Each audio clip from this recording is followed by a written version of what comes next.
ஸ்தோத்திரம். முதலாவது இந்த வாய்ப்பை வழங்கிய தேவாதி தேவனுக்கு ஸ்தோத்திரத்தை தெரிவித்துக் கொள்கிறேன். அடுத்தபடியாக ஆயர்கள், பிசி அங்கத்தினர்கள், செயலர் பொருளர் மற்றும் சபையார்கள் அனைவருக்கும் என் நன்றி ஸ்தோத்திரத்தை தெரிவித்துக் கொள்கிறேன். ஜெபம் செய்வோம்.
நேற்றும் என்றும் என்றும் மாறாத இருக்கிற இயேசு சுவாமி, இந்த நாளுக்காக ஜெபிக்கிறோம் ராஜா. இசப்பா, இந்த 2 காலங்கள்ல இசப்பா இந்த வேலையில சுவாமி எங்களை கூட்டி வந்த தலைவருக்காக உங்களுக்கு கொண்டாடக்கூடிய நன்றிகளையும் ஸ்தோத்திரங்களையும் தெரிவித்துக் கொள்கிறேன் சுவாமி. இசப்பா, இந்த வேலையில தியானிக்க இருக்கிற எல்லா காரியங்களையும் சுவாமி தேவன் நீர் வெளிப்பட வேண்டும் ஜெபிக்கிறோம் சுவாமி.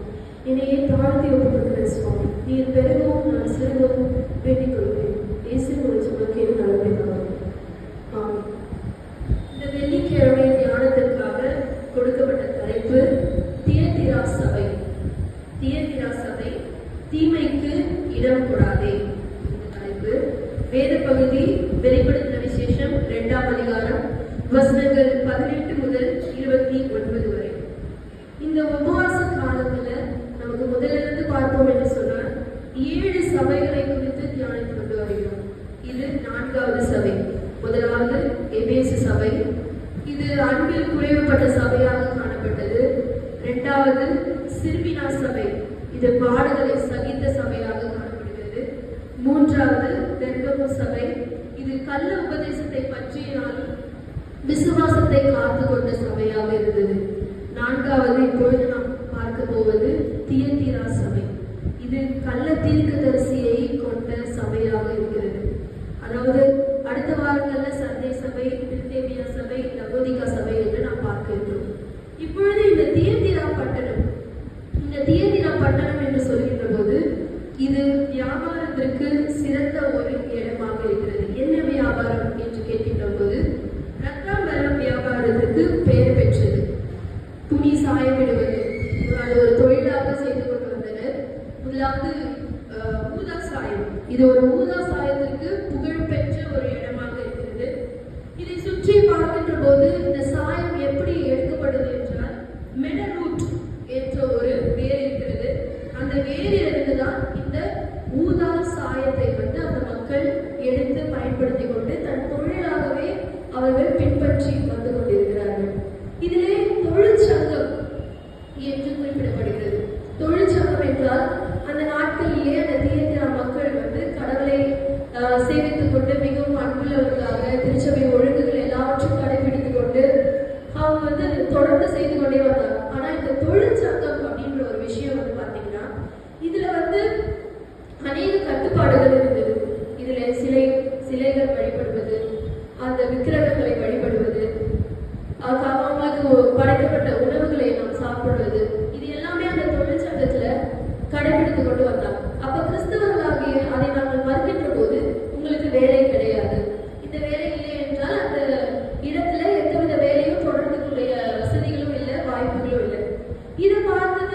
அங்க இருக்க மக்கள் வந்து சரி தொடர்ந்து கிறிஸ்தவராக இருந்தால் அதை நீங்கள் செய்ய முடியாது, பிறகு உங்கள் வேலையும் என்ன பண்ணும், இழக்க நேரிடும் அப்படின்ற பேச்சுக்காக அவங்க என்ன பண்ண ஆரம்பிச்சிட்டாங்க, அதை தொடர்ந்து வழிபடுவதும் அந்த விக்கிரங்களுக்கு படைப்பட்ட உணவுகளை சாப்பிடுவதும் இப்படி வழக்கமாக கொண்டு நடந்து கொண்டிருந்தது.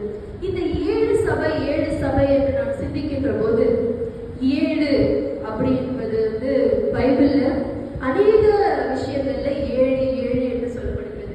முதலாவது 7 நாட்கள்ல கடவுள் உலகத்தை படைத்தார். இரண்டாவது 70 முறை மன்னிக்க வேண்டும் என்று சொல்லுகிறார். அடுத்தபடியாக 7 சபைகள் இப்பொழுது நாம் பார்த்து கொண்டிருப்பது. அடுத்தது 7 ஆவிகள், 7 முத்திரைகள், 7 எக்காலங்கள், 7 வார்த்தைகள், 7 குத்துவிளக்கு என்றெல்லாம் நாம் 7 என்று நாம் பார்த்து கொண்டிருக்கிறோம். இது எல்லாவற்றையும் முக்கிய காரணம் இந்த 7 சபைகள் என்று சொல்கின்ற போது அநேக முறை இதை நான் வாசித்திருக்கிறேன். ஆனால் இந்த தியதிரா சபையை வாசிக்கின்ற போது அநேக விஷயங்கள் கடவுள் என்னோட கூட பேசினார். இந்த தியதிரா என்பதற்கு கடின உழைப்பின் நறுமணம் என்று சொல்கிறார்கள். கடின உழைப்பின் நறுமணம், ஸ்வீட் சேவர் ஆஃப் லேபர் என்றெல்லாம் சொல்கிறார்கள். இந்த நாளில் கூட இந்த தியதிரா சபையின் மூலமாக 6 தலைப்பின் கீழ் நாம் பார்க்க இருக்கிறோம். இதில் முக்கியமாக 2 பெண்களை குறித்து நாம் அதிகம் தியானிக்க இருக்கிறோம். முதலாவது நாம் பார்க்கின்றது லீதியாள். லீதியாள் என்று சொன்னாலே அது தியதிரா என்பது வழக்கமான சொல்லாகிவிட்டது. ஏன் என்று சொன்னால் அந்த சபைக்கு முக்கியமான காரணம் லீதியாள். அப்போஸ்தலர் 16ஆம் அதிகாரம் வசனங்கள் 14 முதல் 15 வரை. அப்போஸ்தலர் 16ஆம் அதிகாரம் 14, 15 எடுத்தவர்கள் வாசிக்கலாம்.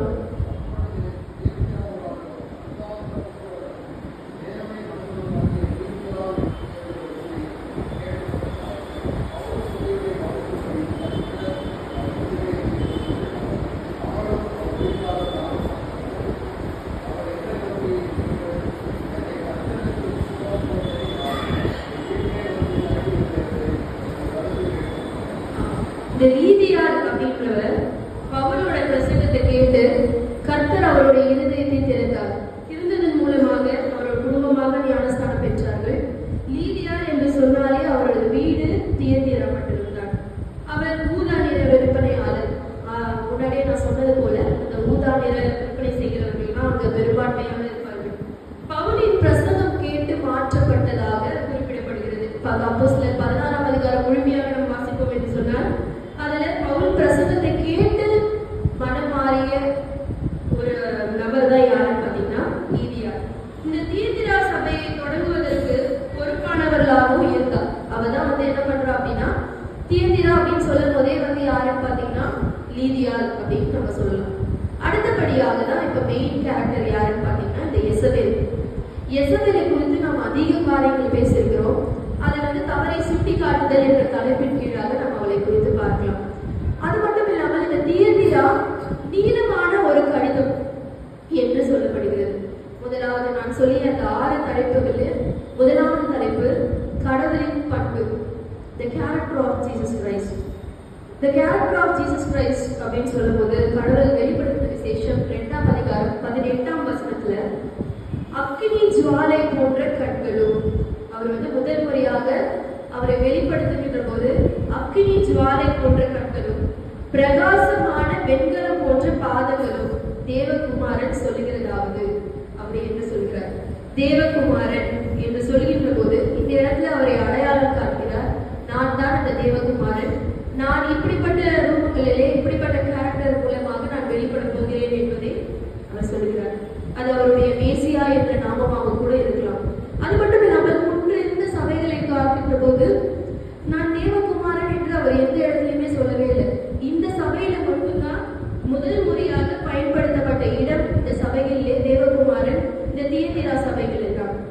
ஏன் என்று சொன்னால் வெளிப்படுத்தின விசேஷம் 1:13 அந்த இடத்துல கூட பார்த்தீங்க என்று சொன்னால் அவர் வந்து மனுஷகுமாரனுக்கு ஒப்பானவரை கண்டேன் என்றுதான் அங்கு கூட வெளிப்படுகிறது. ஆனால் இப்ப கூட மனுஷகுமாரன் என்று சொல்லப்படுகிறவர்கள் முதலாவது முறையாக தேவகுமாரன் என்று வெளிப்படுத்துகிறார். அதே போல வெண்கலம் இந்த முதலாவது பார்த்தோம், அக்கினி ஜுவாலை பிரகாசமான வெண்கலம் என்று பார்த்தோம். வெண்கலம் என்றால் நியாய தீர்ப்பு என்று நாம் புரிந்து கொள்ள வேண்டும். அதே போல மனுஷகுமாரன் நம்மிடத்தில் தேவகுமாரன் என்று பயன்படுத்துகிற இந்த ஒரே இடத்திலே தேவன் எதை கண்டிக்கிறார், எதை நம்மிடம் பேசுகிறார் என்பதையெல்லாம் நாம் சிந்திக்க கடமைப்பட்டவர்களாக இருக்கிறோம். அடுத்தபடியாக இரண்டாவது தலைப்பு, நற்கிரியைகளை பாராட்டுதல். நம்ம எல்லா நல்ல காரியங்களை செய்தாலும் தேவன் நம்மை பாராட்டுகிறார். பாராட்டை மட்டுமே எதிர்பார்க்கின்ற காலங்கள் தான் இப்பொழுது இருக்கிறது. நாம் எதை செய்தாலும் எல்லாரும் நம்மை பாராட்ட வேண்டும். ஏதாவது கோபித்துக் கொண்டால் நமக்கு அது கஷ்டமா இருக்கும். அப்படிப்பட்ட சூழ்நிலையில இந்த உதாரணத்துல வெளிப்படுத்தின விசேஷம் 2:19 நற்கிரியைகளை பாராட்டுதல் என்ற தலைப்புல பாத்தீங்கன்னா, உன் கிரியைகளையும் உன் அன்பையும் உன் ஊழியத்தையும் உன் விசுவாசத்தையும் உன் பொறுமையும் நீ முன்பு செய்த கிரியைகளையும் பின்பு செய்த கிரியைகள் அதிகமாய் இருக்கிறதையும் அறிந்திருக்கிறேன் என்று சொல்கிறார். இந்த வசனத்தை படிக்கின்ற போதே நமக்கே தெளிவா எந்தவித உள்நோக்கும் இல்லாமல் வெளிப்படையாக சொல்கிறார். உன் கிரியைகளை உன் அன்பை உன் ஊழியத்தை உன் விசுவாசத்தை உன் பொறுமையை நீ முன்பு செய்த கிரியைகள், நீ எல்லா கிரியைகளும் செய்த, ஆனா அதிகமா இருக்குது. நீ ஆலயத்துக்கு இருக்கிற அந்த தியதிரா சபையில இருக்கிற மக்கள் எல்லாரும் என்ன பண்றீங்க, நீங்க சிறப்பான ஒரு விஷயத்தை செய்து கொண்டு வரீங்க அப்படின்னு சொல்றாங்க. இதுல 4 இயர்ஸ் சொல்லப்படுகிறது. ஒன்னு love, labour, loyalty, long suffering. So இந்த அன்பு, விசுவாசம், ஊழியம், பொறுமை, கிரியைகள் இது எல்லாவற்றையும் குறித்து தேவன் பாராட்டுகிறார். இப்படிதான் நம்மளும் நல்ல விஷயங்கள் செய்தோம் என்றால் தேவன் நிச்சயமாய் நம்மளையும் பாராட்டுவார். அதற்கு தகுதி உள்ளவர்களாக நம்மளையும் நாம் மாற்றிக்கொள்ள வேண்டும். அடுத்தபடியாக தவறை சுட்டி காட்டுதல். இதுதான் ஒரு முக்கியமான ஒரு தலைப்பு. நம்மளை யாரா தவறை சுட்டி காட்டுறார் என்று சொன்னால் நமக்கு உடனடியாக ஏதோ ஒரு வருத்தம், கோபம் கண்டிப்பாக ஏற்படும். அதே போல இந்த இடத்துல தேவன் அன்பாக இருக்கிறார். ஆனால் நம்ம ஏதாவது தவறு செய்தால் மன்னிக்கவும் இருக்கிறார். ஆனால் நாம் அவருக்கு அளவுக்கு மீறி நாம் நடக்கின்ற போது நிச்சயமாய் அதை கண்டிக்கிறவராகவும் அவர் காணப்படுகிறார். வெளிப்படுத்தின விசேஷம் 2ஆம் அதிகாரம் 20ஆம் வசனம். வெளிப்படுத்தின விசேஷம் எழுத வாசிக்கலாம். வெளிப்படுத்தின விசேஷம் 2ஆம் அதிகாரம் 20ஆம் வசனம்.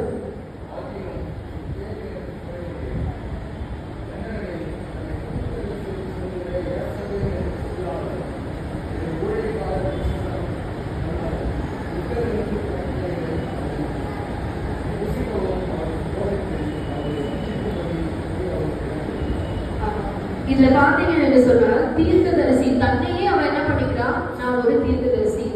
எந்த தீர்க்கதரிசியும் நான் ஒரு தீர்க்கதரிசின்னு சொல்லிக்க மாட்டாங்க வெளியே. ஆனா இந்த இடத்துல அவ சொல்றா, எசபேல் என்ற சீரானவன் அவன் தன்னையே ஒரு தீர்க்கதரிசியாக காண்பிக்கிறார். இந்த தியதிரா சபையில அந்த எசபேல் என்னன்னு பாத்தீங்கன்னா, ஆல்ரெடி அந்த எசபேல் அவரோட ஆவிதான், எசபேல் ஒரு கெட்டவளுடைய ஆவிதான் இந்த தியதிரா சபையில அவள் மூலமாக வெளிப்படுது. அந்த மனுஷியோட தான் யாருன்னு பாத்தீங்கன்னா இந்த எசபேல் என்ற ஸ்திரீயானவள். இவன் என்ன பண்றா அப்படின்னா, தன்னோட ஊழியக்காரர்களுக்கு வேசித்தனம் பண்ணவும், விக்கிரங்களுக்கு படைத்தவர்களை புசிக்கவும், அவர்களுக்கு போதித்து அவர்களை வஞ்சிக்கும்படி இடம் கொடுக்கிறார்.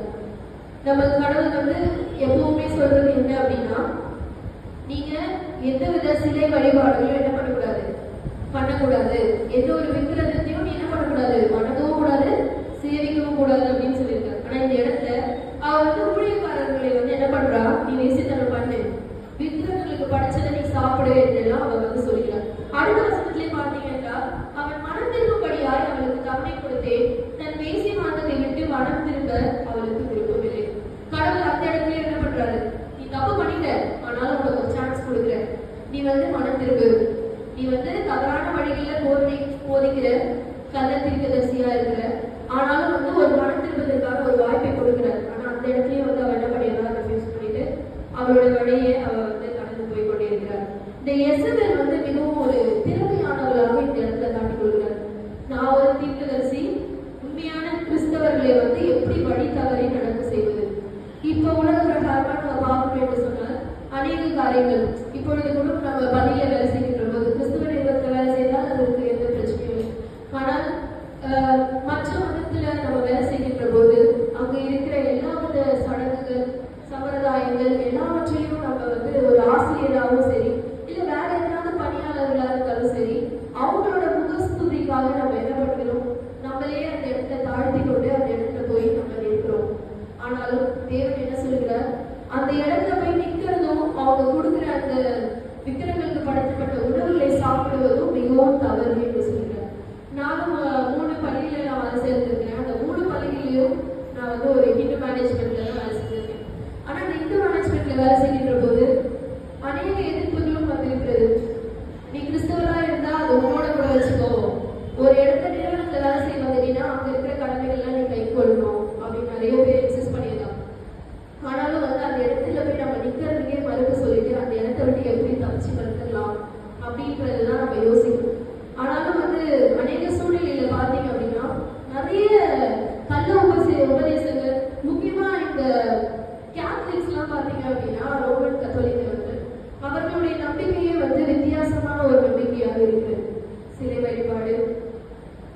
மட்டும் இல்லாமல் பூஜை போன்ற காரியங்கள், இப்படிப்பட்ட நிகழ்வுகள் எல்லாம் அந்த இடத்துல நடந்து கொண்டேதான் இருக்குது.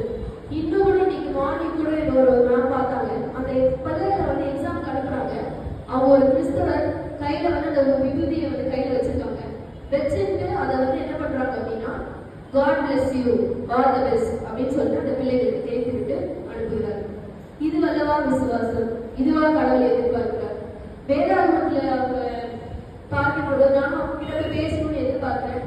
ஆனா இது எதனா ஒரு மிஸ் அண்டர்ஸ்டாண்டிங் போய் முடிச்சிருமான்ற ஒரு பயத்திலே நான் வந்து அந்த இடத்தை விட்டு கடந்து வருவேன். அந்த இடத்துல ஒரே ஒரு ஜெபம் பண்ணலாம், கடவுளே எப்படியாவது இந்த சூழ்நிலையெல்லாம் மாற்றுங்க. உண்மை பற்றி இன்னும் அதிகமா தெரிந்து கொள்ளாமல் என்ன பண்றாங்க, நான் வந்து God bless you தானே சொல்றேன், நல்லா எழுதுமான்னு சொல்லி தானே அந்த விபூதியை கொடுக்குறேன் அப்படின்னு சொல்றாங்க. ஆனா அந்த விபூதி அப்படின்ற ஒரு விஷயமும் இல்ல அந்த பூஜை போன்ற காரியங்களும் எல்லாவற்றுக்கும் முன்னுரிமை கொடுக்கின்ற போது நாம் அந்த இடத்துல எப்படிப்பட்டவர்களாக இருக்கின்றோம்? ஒரு கிறிஸ்தவர்களாக நாம் பணியாற்றுகின்ற போது அந்த இடத்துல ஒரு சாட்சிகளாக இருக்கிறோமா? கிறிஸ்தவ ஆசிரியரோ இல்ல கிறிஸ்தவ பணியாளரோ இப்படிப்பட்ட காரியங்களை செய்ய மாட்டாங்க, இப்படிப்பட்ட காரியங்களை அவங்க வந்து ஈடுபட மாட்டாங்க என்ற ஒரு வார்த்தை மூலமாக சாட்சியாக வாழ்கின்றோமா என்பது கேள்விக்குறியாக இருக்கிறது. ஒரு ஏதாவது ஒரு ஃபாஸ்டிங் என்றால் சொல்லி இப்ப முஸ்லீம் இஸ்லாமிய ஜனங்கள் வந்து கடுமையான ஒரு உபவாசத்தில் இருக்கிறோம். எனக்குலாம் பார்த்து ஆச்சரியமா இருக்குது. குழந்தைங்க கூட செகண்ட் ஸ்டாண்டர்ட் ஃபர்ஸ்ட் ஸ்டாண்டர்ட் படிக்கிற குழந்தைங்க கூட மேம் நோம்பு தரோம் அப்படின்னு சொல்லிட்டு காலையில இருந்து தண்ணி கூட குடிப்பாங்க. அப்படிப்பட்ட ஒரு கட்டுப்பாடுக்குள்ள அவங்களோட மதத்தில் சார்ந்து அவங்க இருக்கிறாங்க. ஆனா கடவுள் நம்மளிடத்துல அதெல்லாம் எதுவுமே எதிர்பார்க்கல, நம்மளோட இருதயத்தை மட்டுமே அவர் எதிர்பார்க்கிறார். அப்படிப்பட்ட காரியங்கள் எல்லாம் பார்க்கின்ற போது அவங்க கிட்ட போய் பேசும்போது அவங்க வந்து எக்ஸ்பிளைன் பண்றாங்க, ஐந்து முறை தொழுவோங்க, காலையில ஒரு முறை தொழுதுட்டோம், இப்பவே லட்சத்துல போய் ஒரு வாட்டி தொழுவோம், திரும்பி ஈவினிங் தொழுவோம், அப்புறம் வீட்டுல போய் தொழுவோம், நைட் ஒரு வாட்டி தொழுவோம். இப்படிப்பட்ட தொழுகைகள் எல்லாம் இருக்கணும் அப்படின்னு நம்ம கிட்ட அந்த பிள்ளைகள் வந்து எக்ஸ்பிளைன் பண்ணும்போது, அப்போ நம்மளோட பிள்ளைகள் நம்மளோட பள்ளியில என் ஏசப்பா எப்படிப்பட்டவர்களா இருக்கிறார், இப்படிப்பட்ட காரியங்களே எனக்கு சொல்லியிருக்காங்க, எங்க அம்மா எனக்கு இப்படிதான் சொல்லியிருக்காங்க, நான் இப்படிப்பட்ட விஷயத்தெல்லாம் நினைக்க மாட்டேன் அப்படின்னு தைரியமா சொல்கிறவர்களா இருக்கிறார்களா? இல்ல உலகத்துக்கு இன்னும் பயந்து கொண்டு யார் நம்மளை என்ன சொல்லிடுவார்களோ என்று பயந்து கொண்டே இருக்கிறார்களா என்று நாம் யோசிப்போம். அது மட்டும் இல்லாமல் இந்த இடத்துல எசபேல் ஒரு ஷேம்லெஸ் விமனாக தான் இங்கே காணப்படுகிறார். 1 கொரிந்தியர் 6ஆம் அதிகாரம் வசனங்கள் 15 முதல் 20 வரை. இந்த வசனங்களை நாம் பார்க்கின்ற போது இந்த வேசித்தனத்திற்கு விலக்கி ஓடுங்கள் என்று சொல்கிறார். மனுஷன் செய்கிற எந்த பாவமும் சரீரத்திற்கு புறம்பாய் இருக்கும். வேசித்தனம் செய்கிறவனோ தன் சுய சரீரத்தை விரோதமாக பாவம் செய்கிறான். உங்கள் சரீரமானது நீங்கள் தேவனால் பெறும் உங்களின் தங்கியும் இருக்கிற பரிசுத்த ஆவியினுடைய ஆலயமாய் இருக்கிறீர்கள். நீங்கள் உங்களிடத்தில் அல்ல வென்றும் அறிவீர்கள் என்று சொல்கிறார். அதே போல பார்த்தீர்கள் என்றால் அதே அதிகாரத்துல 20ஆம் வசனத்துல சரீரத்தினாலும் உங்கள் ஆவியினாலும் தேவனை மகிமைப்படுத்துங்கள் என்று சொல்கிறார். நீங்களே அந்த ஆலயம் என்று சொல்கிறார். நீங்களே அந்த ஆலயம் என்று சொல்லுகின்றார். நாம் எவ்வளவு பரிசுத்தமாக இருக்க வேண்டும் என்பதை நாம் யோசிக்க வேண்டும். அது மட்டும் இல்லாமல் நாம் சரீர பிரகாரமாகவும் நம்ம ஆவியினாலும் நம்மளுடைய தேவனை வந்து நம்ம மகிமைப்படுத்துவதற்காக இருக்க வேண்டுமே தவிர மற்றவர்கள் முன்னாடி அநேக பாவங்கள் இவரா இப்படி பண்ணாரு இவங்களா அப்படி பண்ணாங்க என்று நம்ம ஆச்சரியப்படத்தக்கதாக சூழ்நிலைகள் நடந்து கொண்டிருக்கிறது. இம்மாரல் லைஃப் லீட் பண்ணி கொண்டிருக்கிறார்கள். யாருக்கும் தெரியாது, பார்க்கவில்லை என்று சொல்லி அநேக காரியங்கள் நடந்து கொண்டிருக்கிறது. ஆனால் நம்மளை பார்க்கின்றவர் ஒரே ஒருவர் தான், இயேசு கிறிஸ்து. நம்மளுடைய தேவன் ஒரு நிமிடமும் நம்மளை பார்த்து கொண்டிருக்கிறார். இன்னைக்கு ஈவினிங் லாஸ்ட் பீரியட்ல கூட நான் சொல்றேன், நீ டெஸ்ட் வச்சா நீ பார்த்து எழுதிட்டு இருக்க, நீ என்ன ஏமாத்தலாம், ஆனா ஒருத்தரோட பார்த்துட்டே இருப்பாரு அப்படின்னா யார் கேமரா வாழ்க்கைங்கிறாங்க பசங்க. ஏன்னா கேமரா தான் 24 hours வந்து எங்க ஸ்கூல்ல ஒர்க் ஆகிட்டே இருக்கும். என்ன தப்பு செஞ்சாலும் உடனே கேமரா பண்ணி எழுதிடுவாங்க, உடனே வந்து சர்க்குலர் வந்துடும்.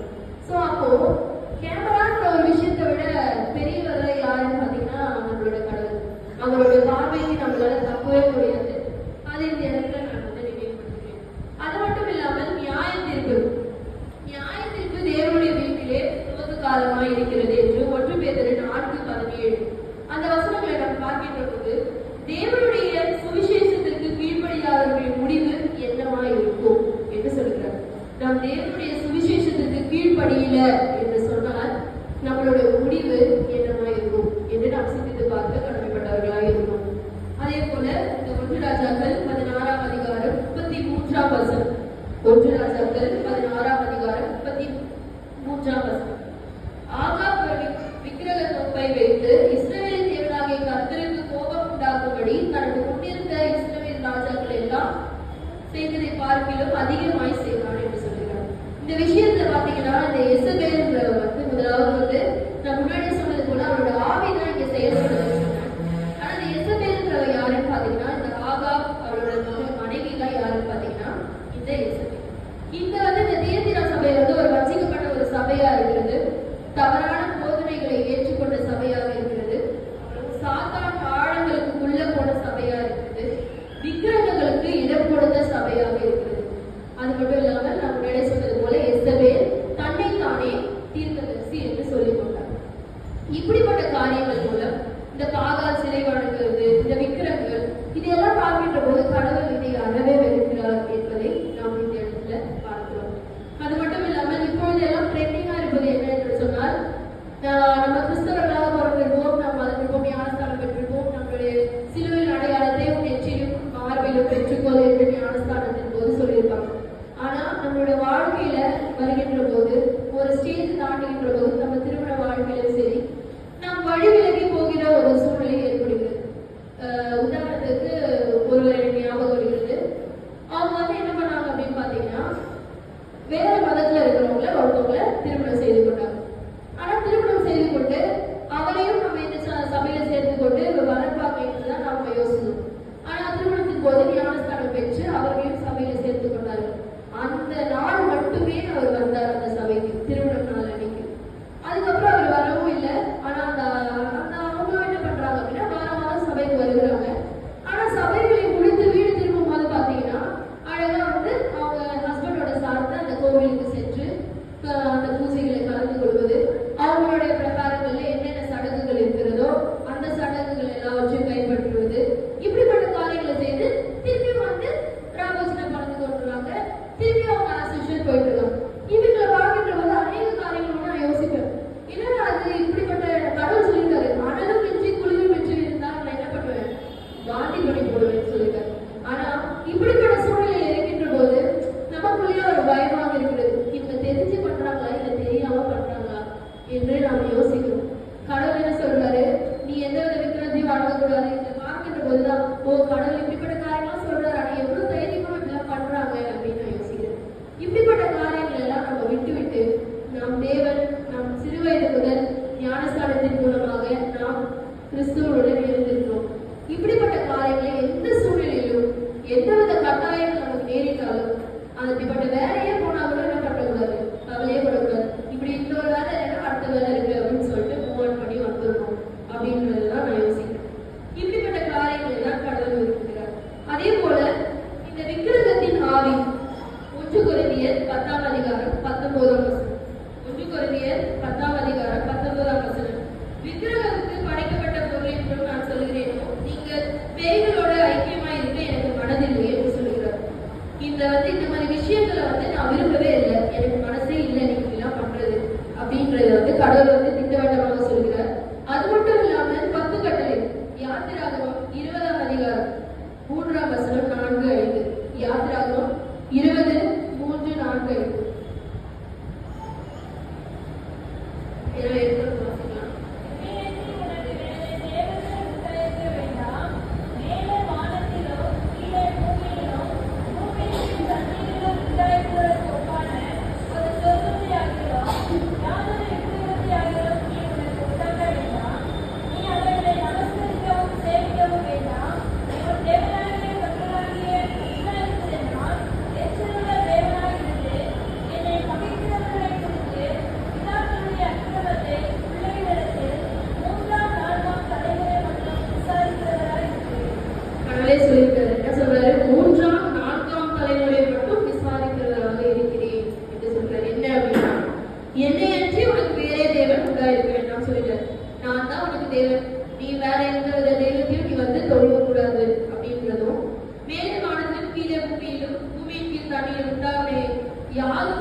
அது மட்டும் இல்லாம நீ நமஸ்கரிக்கவும் கூடாது, சேவிக்கவும் கூடாது அப்படின்னு இந்த இடத்துல தெளிவாக சொல்லப்படுகிறது. அதே போல யாத்திராகமம் 20ஆம் அதிகாரம் 23ஆம் வசனம், நீங்கள் எனக்கு ஒப்பான வெளியிலே உண்டாக்க வேண்டாம்.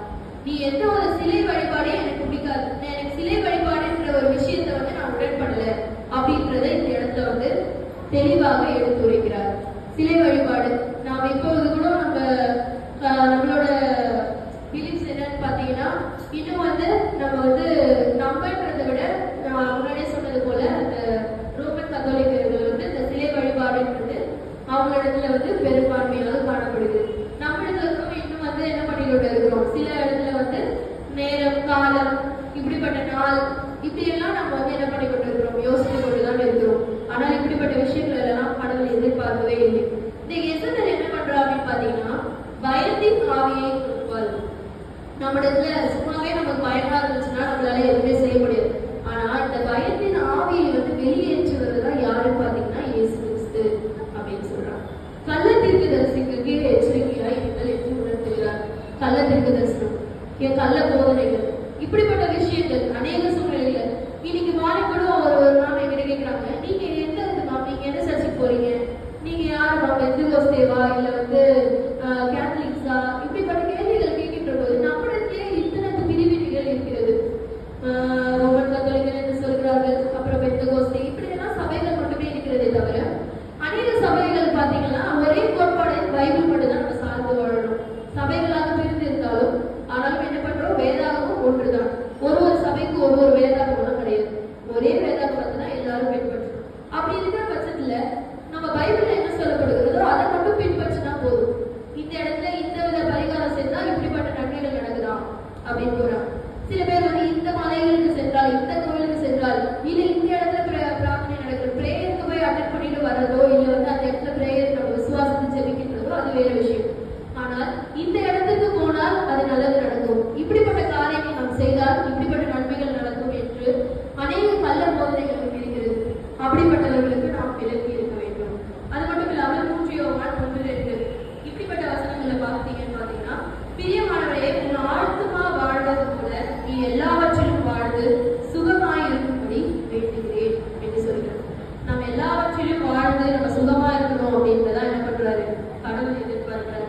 இந்த எசபேல் மூலம் தூண்டுகிற ஆவின்னு பாத்தீங்கன்னா, மயக்க வைக்கும் ஆவி, கள்ள தீர்க்கதரிசியின் ஆவி, கட்டுப்படுத்துகிற ஆவி, மனிபுலேட்டிங் ஸ்பிரிட் சொல்லுவாங்க, சாத்தானுடைய ஆழங்கள், மந்திரம், தந்திரம், நேரம், காலம், கெடாவலி, ஒற்றைக்கண், இப்படிப்பட்ட சாத்தானோட சிம்பிள்ஸ் எல்லாவற்றையும் என்ன பண்றாங்க, முன்வைத்து இப்படிப்பட்ட காரியங்களை எல்லாம் தூண்டுகிறது யாருன்னு பாத்தீங்கன்னா இந்த எசபேலாய் இருக்கிறார். வெளிப்படுத்தின விசேஷம் 2:21 அதே அவர் என்ன சொல்றாரு பாத்தீங்கன்னா, அவள் மனம் திரும்பும்படியாய் அவளுக்கு தவணை கொடுத்தேன், தன் வேசி மாதத்தை விட்டு மனம் திரும்ப அவளுக்கு விருப்பமில்லை. முன்னாடியே நான் சொல்லியிருந்தேன், அவளுக்கு என்ன பண்ண முடியல, மனம் திரும்ப அவளுக்கு விருப்பமே இல்லை. ஆனா நம்மிடத்துல கடவுள் எதிர்பார்க்கிறார் இந்த நிமிடம் மனம் திரும்புதல். கடவுள் எதிர்பார்ப்பது நம்மிடம் மனம் திரும்புதல். அவளை போல நான் வந்து வேசித்தனமோ இல்ல வந்து சிலை வழிபாடோ நான் செய்யலையே, இல்ல நான் வந்து விக்கிரங்களுக்கு படைத்தப்படுத்த நான் சாப்பிடலையே நம்ம யோசிக்கலாம். ஆனால் நம்மிடத்துல இருக்கிற பாவங்கள் கூட இதுல பொருந்தும். நாம் எதனாவது மற்றவர்களுக்கு தீங்கு செய்கிறோமா, இல்ல இன்னும் வந்து நான் வந்து அவங்க வளரக்கூடாது என்ற பொறாமையோ, இல்ல வந்து நமக்கு வந்து எதுவும் இல்லையே, இல்ல அவங்களுக்கு எல்லாம் இருக்கிறதே என்று நம்ம யோசிக்கிறோமா, இப்படிப்பட்ட காரியங்கள் கூட ஒரு பாவமாக தான் இருக்கிறது. இந்த பிரகாரமாய் நாம் வாழ்கிறோம் என்று சொன்னால் நிச்சயமாக கடவுள் நம்மளை வந்து வெறுத்துவார். வேற எந்த ஒரு சூழ்நிலையும் இல்லை.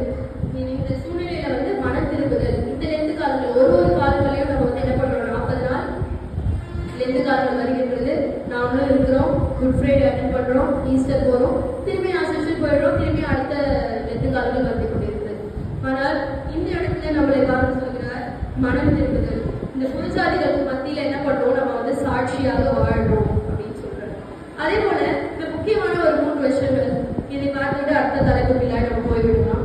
தேர்திரா சபை, இது வந்து சிலை வழங்குவார்கள், பின்னர் தேவனை ஆராதிப்பார்கள். சிலையை போய் வணங்கிட்டு வந்துட்டு என்ன பண்ணுவாங்க, தேவன் வந்து ஆராதிப்பாங்க. நெக்ஸ்ட் அவர்கள் விக்கிர விருந்துக்கு சென்று பின்னர் கிறிஸ்துவின் பந்திக்கு வருவார்கள். ஆகவே விக்கிரங்களுக்கு படைக்கப்பட்ட உணவுகளை சாப்பிடுவாங்க, சாப்பிட்டு முடிச்சு விட்டு நம்மளோட ராம்போசனையில வந்து பங்கு கொள்வாங்க. ஆகவே எசபேல் ஒரு சூனியக்காரியாக இருந்த ஒரு பாகால் வழிபடும் வேசி என்று நாம் இங்க முடிவு செய்யலாம். அவர் ஒரு வேசியாக இதன் மூலமாக அடுத்தபடியாக எச்சரிப்பு. நான் முதலாவது சொன்னது போல 6 தலைப்புகள், இது 4வது தலைப்பு எச்சரிப்பு. எதை நம்மிடம் எச்சரிக்கிறார்? எச்சரிப்பு நான் முன்னாடியே சொன்னது போல கடவுள் பாராட்டுகிறார், எச்சரிப்பு கொடுக்கிறார், ஒரு வார்னிங் நமக்கு கொடுக்கிறார்.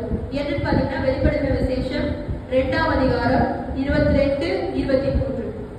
வெளிப்படுத்தின விசேஷம் 2ஆம் அதிகாரம் வசனங்கள் 22, 23.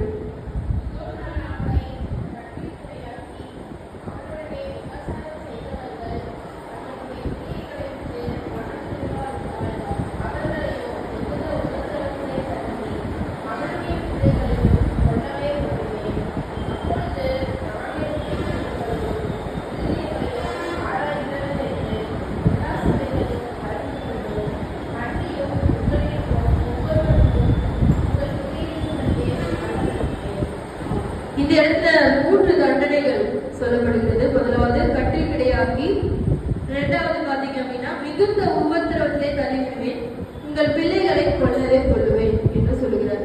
இந்த மற்ற விஷயங்களை பார்க்கின்ற போது இந்த இடத்துல பாத்தீங்கன்னா எல்லா சபைகளும் அறிந்து கொள்ளும், அன்றையும் உங்களில் ஒருவனுக்கும் உங்கள் கிரியைகளின் படியே பலனளிப்பேன் என்று சொல்கிறார். இப்படிப்பட்ட விஷயங்கள்லாம் செஞ்ச நீ மனம் திருப்பாவிட்டால் அந்த ஒரு இடம் வரும். தங்களுக்கு கிரியைகளை விட்டு மனம் திரும்பாவிட்டால், மனம் திரும்பல அப்படின்னாதான் இப்படிப்பட்ட விஷயங்கள்லாம் நடக்கும். நான் மனம் திரும்பிட்டேன் அப்படின்னா கடவுள் வந்து இந்த நிமிஷமே என்ன பண்றாரு, நம்மள ஏற்றுக்கொள்ள சித்தப்பள்ளவரா இருக்கிறார். முதலாவது நான் சொன்னது போல கட்டில் கிடையாக்கி, மிகுந்த உபதிரவத்தை தள்ளி, பிள்ளைகளை கொல்லவே கொள்வேன். இந்த இடத்துல பிள்ளைகளை கொல்லவே கொள்வேன் என்று சொல்கிறாரு. யார் அந்த பிள்ளைகள் என்று சொன்னார்? யேசபேலின் வழியை பின்பற்றினவர்கள் தான் இந்த இடத்துல குறிப்பிடுகிறார். பிள்ளைகள் என்றால் குழந்தைகளை கொள்வாரா அப்படின்ற ஒரு மீனிங் வந்துடக்கூடாது. இந்த இடத்துல என்னன்னு பாத்தீங்கன்னா யேசபேல் வழியை பின்பற்றினவர்களை தான் என்ன பண்றாரு, கொல்லவே கொள்ளுவேன் என்று சொல்கிறார். இந்த இடத்துல கடவுளின் அறிவுரை, அடுத்தபடியாக கடவுளின் அறிவுரையை நாம் பார்க்கிறோம்.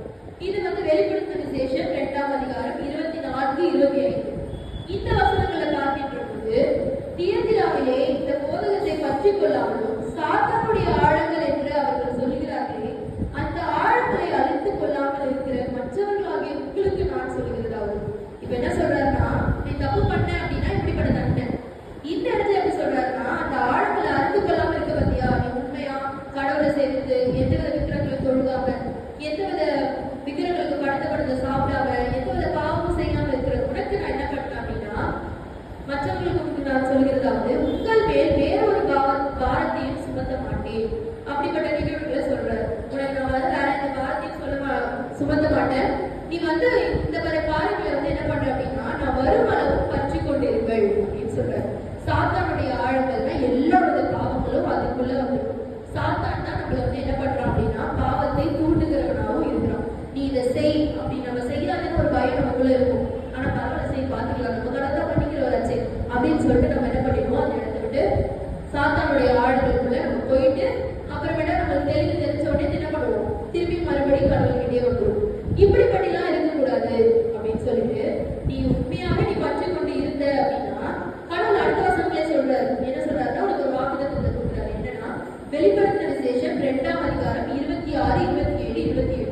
இந்த வசனங்களை பார்க்கிறோம் என்று சொன்னால், ஜெயம் கொண்டு முடிவு பரியந்தம் என் கிரியைகளை கைக்கொள்கிற எவனும், என்னுடைய நல்ல கிரியைகளை தான் நீ கைக்கொள்கிற அப்படின்னா, அவனுக்கு நான் என் பிதாவினிடத்தில் அதிகாரம் பெற்றது போல ஜாதிகள் மேல் அதிகாரம் கொடுப்பேன். உனக்கு அதிகாரத்தை நான் கொடுப்பேன். முதலாவது என்ன சொல்றாரு, உனக்கு நான் அதிகாரத்தை கொடுப்பேன்னு சொல்றேன். இரண்டாவது, அவன் இருந்து கோளால் அவர்களை ஆளுவான், அவர்கள் மண்பாண்டங்களை போல நொறுக்கப்படுவார்கள். விடிவெளி நட்சத்திரத்தை அவனுக்கு கொடுப்பேன். ஆவியானவர் சபைகளுக்கு சொல்கிறதாவது, காதுடன் கேட்க கடவுள் என்று சொல்கிறார். இந்த இடத்துல 3 வாக்குத்தத்தம். முதலாவது, உனக்கு அதிகாரத்தை தருவேன். இரண்டாவது, உனக்கு ஆளுகை தருவேன். மூன்றாவது, உனக்கு விடிவெளி நட்சத்திரத்தை தருவேன் எப்படி சொல்றாரு. இதெல்லாம் யாருக்கு தருவார் அப்படின்னு ஒரு கொஸ்டின் நம்மளுக்குள்ளே கேட்டோம் அப்படின்னா, என் கிரியைகளை கை கொள்கிறவன் எவனோ. நான் வந்து இப்படிலாம் செய்யாத, இப்படிலாம் செய்யணும்னு ஃபர்ஸ்டே சொல்லிட்டேன். நீ இப்படிப்பட்ட விஷயங்கள் எல்லாம் செஞ்ச அப்படின்னா இப்படிப்பட்ட அதிகாரத்துல உனக்கு கொடுப்பேன். இப்படிலாம் நீ செய்யல அப்படின்னா இப்படிப்பட்ட தண்டனைகள்லாம் உனக்கு வரும் அப்படின்றத இந்த சபையில நமக்கு தெளிவாக எங்கவே நம்ம வந்து பார்க்கணுன்ற அவசியமே. இந்த இடத்துல வந்து டூ டோன்ட்ஸ், இது ரெண்டுமே வந்து கடவுள் என்ன சொல்லியிருக்காரு, செய்யாத அப்படின்ற விஷயத்தை வந்து நமக்கு சொல்லியிருக்காரு.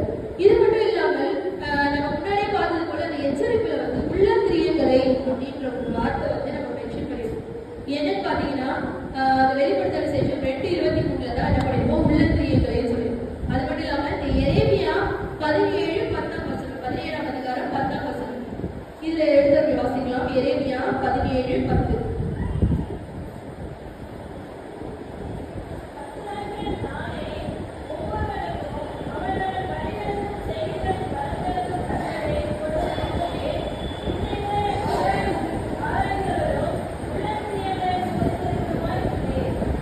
நம்மளோட உள்ளந்திரியங்களை என்ன பண்றாருன்னு பாத்தீங்கன்னா சோதித்து அறிகிறவருமாய் இருக்கிறார்.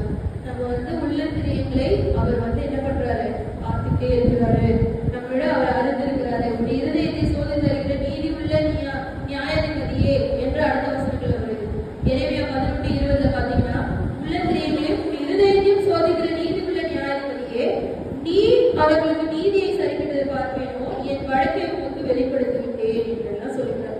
இந்த விஷயத்தை பார்க்கின்ற போது அந்த இடத்துல நம்மளோட உள்ளந்திரியங்களை கடவுள் அறிந்திருக்கிறார். கிரியை, நாம் நல்ல கிரியைகளை செய்கிறோமா இல்லது கெட்ட கிரியைகளை செய்கிறோமா என்றெல்லாம் நாம் சிந்தித்து பார்த்து அதுல இருந்து வெளியே வர நம்ம இதன் மூலமாக நாம் உணர்வோம். அடுத்தபடியாக மல்கியா 4ஆம் அதிகாரம் 2ஆம் வசனம். மல்கியா 4ஆம் அதிகாரம் 2ஆம் வசனம்.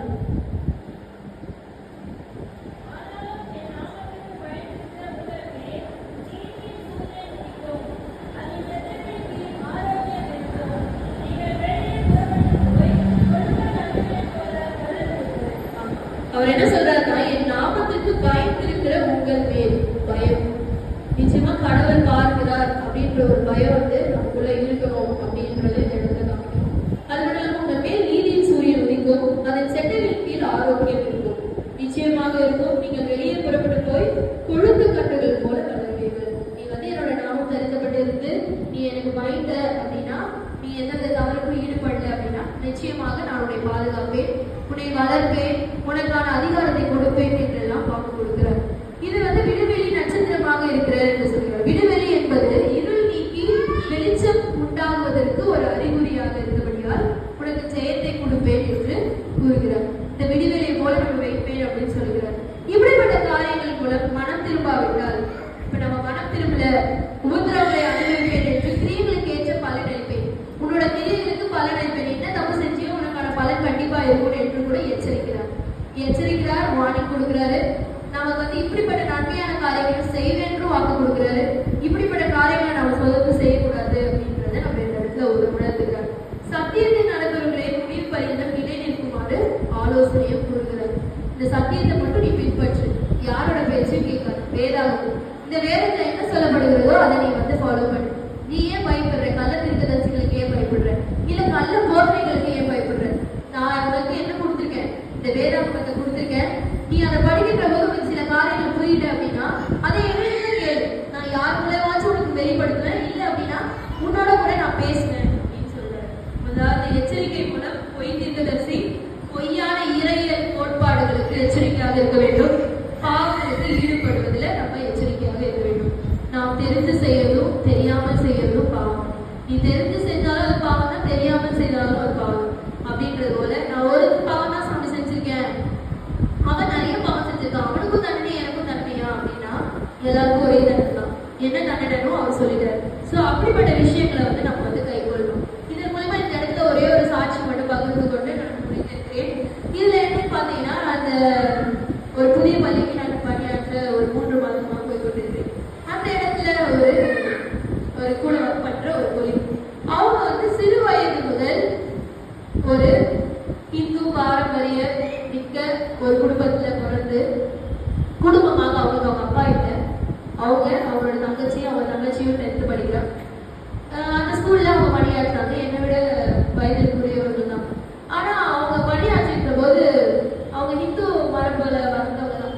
ஆனா ஒரு நாள் என்ன பண்ணிருக்கிறாங்க, இந்த இன்ஸ்டாகிராம் போன்ற விஷயங்கள்ல அவங்களுக்கு ஒரு ஃப்ரெண்டு, அந்த ஃப்ரெண்ட் என்ன சொல்லியிருக்காங்க அப்படின்னு பாத்தீங்கன்னா, முன்னாடியே ஸ்கூல்ல படிச்சவங்க தான், நீங்க இயேசு கிறிஸ்துன்னு ஒருத்தர் இருக்கிறாரு, நீங்க உங்க அப்பா இல்லை, நீங்க கவலைப்படாதீங்க, அவர் உங்களுக்கு தகப்பனா இருப்பாரு, தாய்மாவும் இருப்பாரு, நீங்க அவரை விசுவாசிங்க. இப்ப நம்ம போய் நம்ம ஃப்ரெண்டு கிட்ட சொன்னோம்னா அவன் என்ன பண்ணுவா, உன்னோட வச்சுக்கோ, இல்ல என்கிட்ட சொல்லாத அப்படின்பா. ஆனா அவங்க என்ன பண்ணிருக்காங்க, சரி இவங்க வேற சொல்லிட்டாங்களே என்னதான் இருக்கும் அப்படின்னு சொல்லி அவங்க யோசிச்சு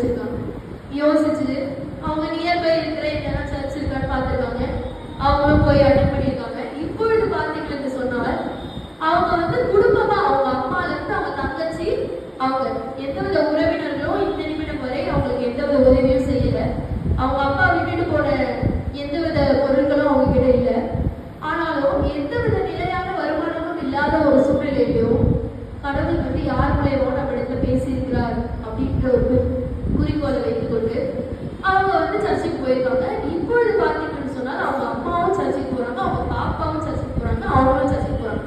அவங்க சொல்றாங்க எங்கிட்ட, மேம் எங்க வீட்டுல எந்த வித போட்டோவுமே சாமி போட்டோ எதுவுமே இல்லை மேம், எல்லாத்தையும் எடுத்து தூரம் போட்டோம், எல்லாமே வசனம் தான் மாட்டி வச்சிருக்கோம் அப்படின்னு அவங்க கேட்கின்ற போது எனக்கு மிகவும் வந்து ஒரு பக்கத்துல சந்தோஷமாவும் இருந்துச்சு, ஒரு விதத்துல வந்து ஆச்சரியமாவும் இருந்துச்சு. நான் கேட்டேன், மேம் உண்மையாவா சொல்றீங்க அப்படின்னு. ஆமா மேம், ஆனா இந்த ஸ்கூல்லயே யாருக்கும் தெரியாது மேம், தெரியாது. ஆனா வந்து நான் என்ன சொல்றேன், சர்ச்சுக்கு போறது மட்டும் இப்ப வந்து கொஞ்சம் கொஞ்சமா பரவிட்டே இருக்கு. ஆனா எங்க அம்மா சொல்லிட்டாங்க, பாப்பா நீ கவலைப்படாத, யார் என்ன சொன்னாலும் நீ கவலைப்படாத, நம்மளுக்கு வந்து கஷ்டத்துல இருக்கும் போது யார் நம்மளுக்கு உதவி செஞ்சா, ஏசுப்பா தான் நமக்கு உதவி செஞ்சாரு, எந்த வித சொந்தக்காரங்களும் நமக்கு வந்து உதவி செய்யல, ஆனா வந்து நம்மள யார் வந்து கூப்பிட்டாரு, ஆலயத்துக்கு வான்னு சொன்னாரு. அந்த இடத்துல போனோடனே அந்த பாஸ்டர் சொன்னாரு, உங்க துக்கம் சந்தோஷமாய் மாறும். நம்மளோட துக்கத்தை வந்து சந்தோஷமாய் மாற்றுற கடவுள் நம்ம இடத்துல இருக்கும் போது நம்ம ஏன் பாப்பா நம்ம வந்து மற்றவங்களுக்காக பயப்படுறோம் அப்படின்னு சொல்லிட்டு இந்த நிமிஷமா அவங்க இன்னைக்கு வரேன்னு சொன்னாங்க. வாங்க வாங்க நான் சொல்லியிருக்கேன் என்னன்னு தெரியும். அவங்க வந்து அவங்க தொடர்ந்து ஒரு வாரமா தான் அவங்க கிட்ட பேசிட்டு இருக்கேன்.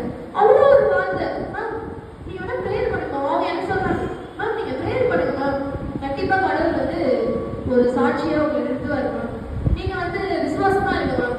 இப்படிப்பட்ட வார்த்தைகள்லாம் அவங்க இடத்துல கேட்கும் போது நான் அந்த இடத்துல நான் எப்படிப்பட்டவராக நான் அந்த இடத்துல இருக்கிறேன், நான் ஒரு கிறிஸ்தவனா அந்த இடத்துல வந்து நான் எப்படி எனக்கு காமிச்சுக்கிறேன் இல்ல வந்து அவங்க வந்து சொல்லும் போது நான் கேட்டுட்டு ஆச்சரியமா இருந்துச்சு. ஓகே மேம் நான் சொன்னேன், மேம் உண்மையாவே வந்து கடவுள் என் மனசுல பேசியிருக்கிறாரு.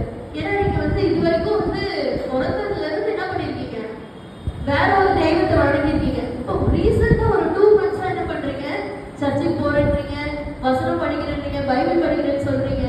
இப்படிப்பட்ட மாறுதல் வந்து சும்மா வந்துடாது மேம், நீங்க வந்து கடவுளால தெரிந்து கொள்ளப்பட்டிருக்கீங்க. அதனால நீங்க தொடர்ந்து ஜெபிங்க மேம், எனக்கு எந்த உதவியா இருந்தாலும் கேளுங்க, நான் உங்களுக்கு எல்லாமே செய்யறேன் மேம் அப்படின்னு சொல்லி நான் உங்ககிட்ட சொல்லியிருக்கேன். அது நான் இந்த இடத்துல பார்க்கின்ற போது, இந்த தியத்திரா சபையை நான் படிக்கின்ற போது, கடவுளுடைய நாமத்தை தணிக்கப்பட்ட நாம் மற்றவர்களை காட்டிலும் நமக்கு அதிக வழிபாடுகள் குறைகளோ இல்லை எல்லாவித கடவுள் சொல்ல வார்த்தைகள் எல்லாமே நமக்கு தெரியும். ஆனா தெரிஞ்சும் நம்ம என்ன பண்றோம் அப்படின்னா பாவத்தின் வழியில போய்கொண்டிருக்கிறோம்.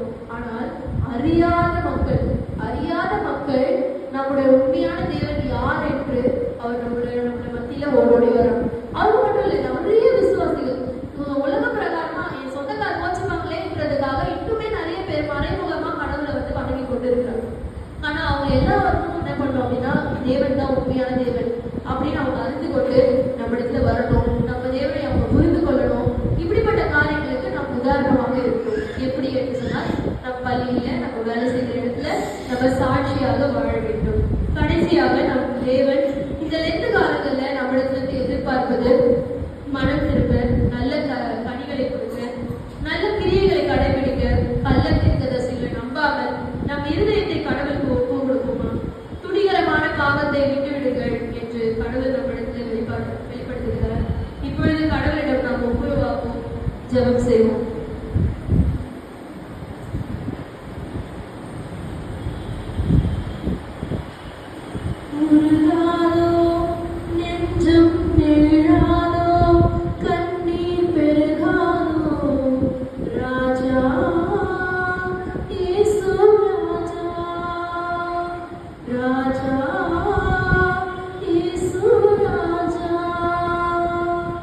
Murugado, ninja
நாங்கள் தியானித்த ஒரு